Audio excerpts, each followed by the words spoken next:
অবশ্যই আওয়ামী লীগ সরকার ফেসিস্ট একটি সরকার ছিল, যে সরকার 15 বছর ধরে মানুষের গণতান্ত্রিক অধিকার হরণ করে রেখেছিল, কিন্তু এই সরকারের বিরুদ্ধে যে আন্দোলন হয়েছিল সেই আন্দোলনে কি জামায়াত ইসলামের একটা বড় ভূমিকা ছিল? এই সরকার যারা এইটা করতে এসছে তাদের কি আসলে তাদের সাথে কি জামায়াত ইসলামের একটা অনেক নিবিড় সম্পর্ক রয়েছে? কেন আমি এই প্রশ্ন করছি একটু আমি বলে রাখি। আমরা কিন্তু দেখতে পাচ্ছি ঢাকা সহ বা ঢাকা যদি আমি স্পেসিফিক আমি কিছু নাম বলি, পাবলিক ইউনিভার্সিটিগুলির উপাচার্য পদে বা অন্যান্য অনেক কি পজিশনে যাদের নিয়োগ দেওয়া হচ্ছে, অনেকেই বলছে তারা আপনাদের লোক।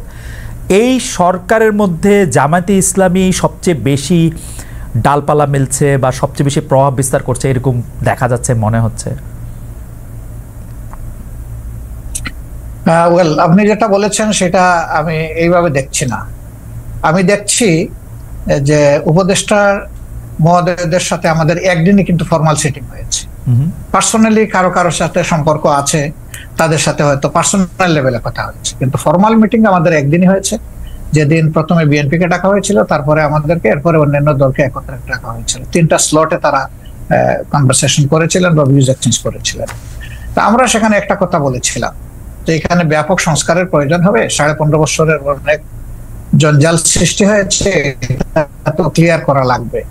আমাদের কথা একটাই থাকবে যে আপনাদের দৃষ্টিতে যারা ইফিশিয়েন্ট, কম্পিটেন্ট এবং স্মার্ট এবং এই দায়িত্ব পালনে যারা সক্ষম, তাদেরকে আপনারা বিভিন্ন জায়গায় পদায়ন করবেন। আমরা কোনো নির্দিষ্ট নাম আপনাদের কাছে রেফার করতে চাইনি। এটা আপনাদের নিরপেক্ষ বিবেচনার উপর, বিবেকের উপর আমরা ছেড়ে দিলাম। আর যারা এখানে নিয়োগ পাচ্ছেন, কোনো শিক্ষককে আমরা বা অন্য কোনো দলের এইভাবে আমি আসলে কালার করতে একেবারে মোটেই রাজি না। কারণ শিক্ষক শিক্ষকই, তার মর্যাদা সকল ছাত্রের কাছে, তার পরিচয় তিনি একজন শিক্ষক। সেই হিসাবে তাকে যদি কোনো দলীয় রূপ দেওয়া হয়, তাহলে এটা তাদের প্রতি জাস্টিস হয় না, আর তারা দায়িত্ব পালনেও সেই রকম সক্ষম হবেন না। এই জন্য এই বিষয়টাকে কে কিভাবে দেখছেন আমরা জানি না, কিন্তু আমরা এইভাবে দেখছি। ওকে, আপনারা কি তাহলে শিক্ষককে আপনারা শিক্ষকই বলতে চাইছেন? আমি জাস্ট এক লাইনে জানতে চাইতেছি, আওয়ামী লীগও যাদেরকে নিয়োগ দিয়েছিল তারা তো শিক্ষকই ছিলেন, কিন্তু তাদের কিন্তু আমরা দেশব্যাপী, রাষ্ট্রব্যাপী বিভিন্ন জায়গায় বিভিন্ন অমর্যাদা হতে দেখেছি। তাদেরকে পদত্যাগ করতে বাধ্য করা হয়েছে, তাদেরকে বিভিন্ন ধরনের লাঞ্ছনা বা গঞ্জনার মধ্যে দিয়ে যেতে হয়েছে। সেটা আপনি আসলে কিভাবে দেখেছেন? জামাত ইসলামী কিভাবে দেখেছেন? আমি কিভাবে দেখছি সেটা একটা ইম্পর্টেন্ট প্রশ্ন। যারা শিক্ষক হিসেবে তখন বিভিন্ন পদে দায়িত্ব পালন করছিলেন, কেউ বিসি ছিলেন, কেউ প্রো বিসি ছিলেন, প্রক্টর ছিলেন, অ্যাসিস্ট্যান্ট প্রক্টর ছিলেন, প্রভোস্ট ছিলেন, এই ধরনের বিভিন্ন বিশ্ববিদ্যালয়ে যে কাঠামোটা থাকে, প্রশাসনিক কাঠামো। কিন্তু আমরা সেখানে কি দেখলাম?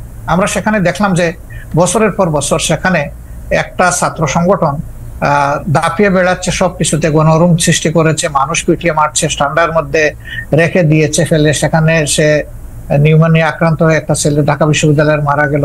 তারপরে বুয়েটের আবরারের যে ঘটনা, অত্যন্ত নৃশংস ঘটনা। সেই ক্ষেত্রে আমরা কিন্তু শিক্ষকদের কাছে যা আশা করি সেই পারফরমেন্সটা তারা কিন্তু তখন করেন। কিন্তু তারপরেও আমি বলবো যে শিক্ষকের অমর্যাদা এটা কোনোভাবেই হওয়া উচিত নয়। তার আলটিমেট পরিচয় তিনি একজন শিক্ষক। তিনি যদি তার কার্যকলাপের কারণে তার নিজের শিক্ষার মর্যাদা নষ্ট করেও থাকেন, তবুও শিক্ষককে কেউ অমর্যাদা করুক, এটা আমাদের মোটেই পছন্দ না। আচ্ছা, আমি একটু আবার অনেক বিষয় নিয়ে আপনার সাথে কথা বলতে হবে। আমরা অনেকে আপনি এসেছেন বলে অনেকে আমাদের অনুষ্ঠান দেখছেন, সেজন্য আপনি আমার তাড়াহুড়াকে একটু ক্ষমা সুন্দর দৃষ্টিতে দেখবেন, কিন্তু অনেক বিষয় নিয়ে আপনাকে প্রশ্ন করতে হবে, অনেক বিষয় আমাদের জানার আছে। আমি একটু আপনার গঠনতন্ত্র থেকে, জামাত ইসলামের গঠনতন্ত্র থেকে একটু পড়ি। জামাত ইসলামের গঠনতন্ত্রের 6 বলছে যে কেবল আল্লাহ তাআলার বিধানকেই একমাত্র হিদায়াত হিসেবে মানিয়া লইবে এবং আল্লাহ তাআলার দেয়া শরীয়তের বিপরীত যাবতীয় নিয়মনীতি এবং পন্থা পদ্ধতিকে প্রত্যাখ্যান করিবে, জামাত ইসলামের একজন সদস্য।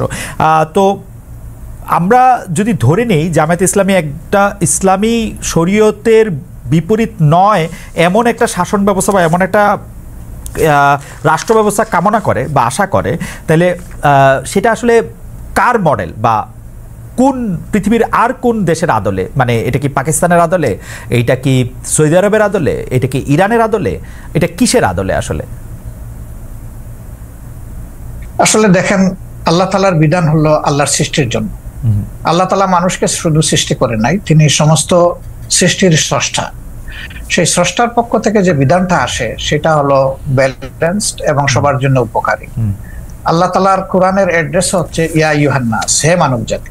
এটা দিয়ে আল্লাহ তাআলা কোরআনে অ্যাড্রেস করেছেন, এবং তার নবীকেও তিনি মানব জাতিরই শুধু নেতা রাখেন নাই, তিনি সমস্ত সৃষ্টির উপরে একটা রহমত স্বরূপ বলেছেন। তো আমরা সেই আদর্শকে অবশ্যই আমরা লালন করি, ধারণ করি, এবং আমরা বিশ্বাস করি এর মাধ্যমে মানব জাতির কল্যাণ নিহিত এবং মানব জাতি কল্যাণ পাবে। যেমন ধরেন একজন কমিউনিস্ট পার্টির সদস্য, তিনি বিশ্বাস করেন যে কমিউনিজমের মাধ্যমে মানুষের মুক্তি।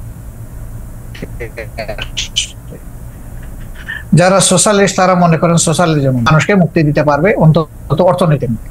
তো এরকম এক একটা আদর্শ রয়েছে, সেই আদর্শের অনুসারীরা তার আদর্শকে আপহোল্ড করবেন, এটা খুবই সহজ।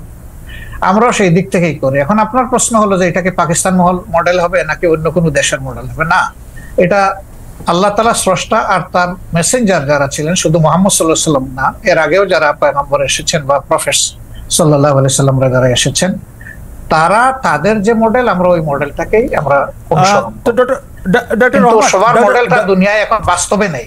আছে মুহাম্মদুর রাসূলুল্লাহ সাল্লাল্লাহু আলাইহি ওয়াসাল্লামের মডেলটাই বাস্তবে আছে। ডক্টর রহমান, সেটা হচ্ছে মদিনায়। জি।